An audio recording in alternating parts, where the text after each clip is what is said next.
Ay nako, tama. Totoo po kayo, the best po talaga si BBM.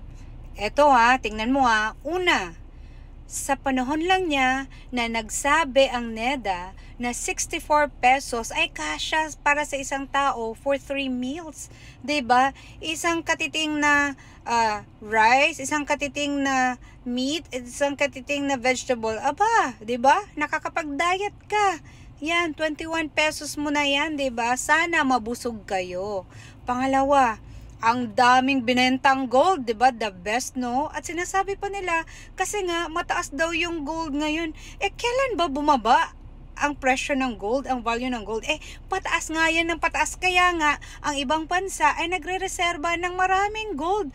Aba, Pilipinas #1 nagbebenta, 'di ba? The best talaga si BBM. Pangatlo, sa admin ni BBM, dumarami ang missing person, 'di ba? The best 'yun para sa inyo. Nako, congratulations. Number 4, ang dami ng droga diyan. Ang sabi ng marami sa akin na nagpi-PM sa akin, ang dali-dali na lang makabili ng droga. Wow, the best 'yan para sa inyo. Congratulations, ang the best ng president po ninyo. Panglima, grabe ang pera na nakukurakot, 'di ba? Ang pera ng PhilHealth, tapos billion-billion budget.